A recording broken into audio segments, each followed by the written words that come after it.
As more and more of you are choosing to index your stories through my website, I thought of giving you a little bit of advice on how to actually better improve your chances to end up with a proper story bank. And I must say that it's no doubt that the quality of the story banks in 2024 has significantly improved when compared to previous years. Now, what are some tips when it comes to be successful at doing so, which again I could correlate with successful interview outcomes in the medium term at least, right?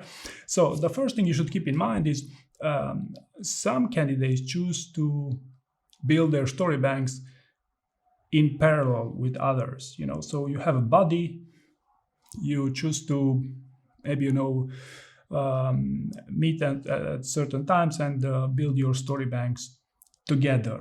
I believe this is an efficient trick, especially because it will boost your engagement, right? So engagement, your morale, your mental to build that story bank is hugely important. And I suspect one of the key reasons so many people abandon building their own story banks, right? So if you have some friends who maybe prepare for a job interview at the same time, or even if you don't prepare for a job interview immediately, it's still a good idea you prepare your own story bank and perfection it, sharpen your stories over time, right? So the first thing was parallel usage, right? The second thing I wanted to bring to your attention is that especially in 2024, if there's one thing that all those thousands of stories I see on my website, that would be they're all structured in the star format, right?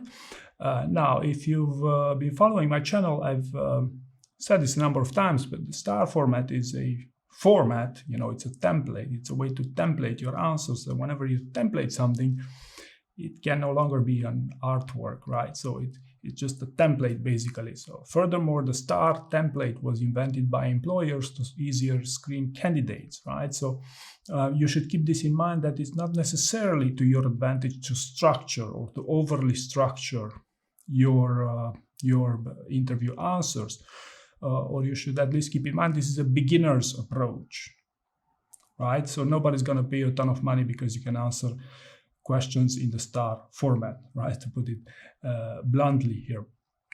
The third thing I wanted to bring to your attention is that, no doubt that AI and generative AI has been something which many candidates use, has been highly successful in convincing, especially job interview candidates, that that's something they could use to their advantage.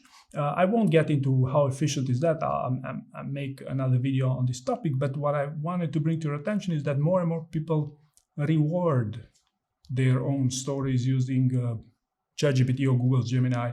These are the main ones. And the problem with that, is that some of you rename those stories and replace your stories with the AI generated version. And in my opinion, that's a huge mistake. All right. So it's basically the cheaper version of something which people again tend to use in the past to hire people to write stories for them. Or they bought training programs which essentially contain story banks, leaked story banks of actual candidates, and they took those stories to go into the interview. This does not work. I do this for long enough to know these things. So basically, it's a terrible idea if you replace your stories with the ChatGPT revised version of that, right? So I believe you should give this a good thought. It's a huge difference between, asking ChatGPT to summarize your stories, maybe add a key, maybe make that into a list of key points you want to communicate, but, don't reward your stories using someone else's language. It doesn't fly, right? The fourth thing I wanted to touch upon here would be that long, convincing first answers tend to drive the best interview outcomes. Even if, ChatGPT or my feedback, my reporting tool, will sometimes give you a recommendation to be more concise, concise doesn't always mean shorter, right? Concise might as well be on the longer side, so long you can make sense at length, right? And again, this was my experience. I could correlate people who could talk at length, who could speak at length and score well on clarity of thought with better interview outcomes. So that's why I would also encourage you to do so. And I have various tools to give you some insight if you want, to give you some ideas if you want, right? Number 5 here. There is also one way you could win time in preparing your job interview is to focus less on irrelevant stuff. The most common of these being English speaking skills or grammatical mistakes in the way you type your stories. But even further, English speaking skills, nobody's going to pay you a ton of money in a high performing company because you have superb English speaking skills, right? Or if you want some even to put it in another way, if you cannot speak English well and you use that to your advantage to maybe speak less and with better keywords to score better on clarity of thought, that could also be an interviewing technique, which in my experience, some people benefited from as well, right? So don't focus on irrelevant things, right? Focus on your story about perfection, but English speaking skills or grammatical mistakes, it's not really something all that effective. And by the way, if you ask generative AI for advice, sometimes they will tell you your answer could greatly benefit from fixing your grammar.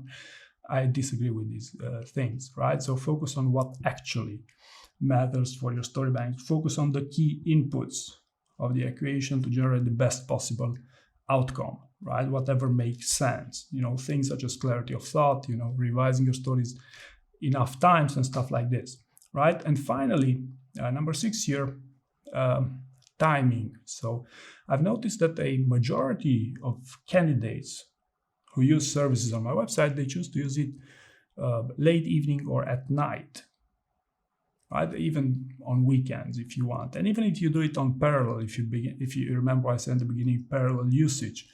I wouldn't say it's a bad thing, but I would say to also carefully consider when is the time that you are most productive during the day. Now, I do understand you might have a day job, so you wouldn't be able to focus on your story bank during the day. But still, I believe there are moments in the day or moments during the week when you are more productive than others. And since this story bank building process can be an intense one, I think that choosing the right timing is also essential, right? So the best outcomes I've seen were not with people who did this as a one-off, like they focus in one day to build their story bank and that's it. But rather they focus consistently on maybe 1 week, maybe 2 weeks, people building their story banks for 6 months. On my website, just adjusting, doing fine adjustments, fine tuning there. And, you can imagine that if you consistently work on something over time, chances are that will be far more efficient, right? So I hope you found this advice useful, and thank you very much for watching.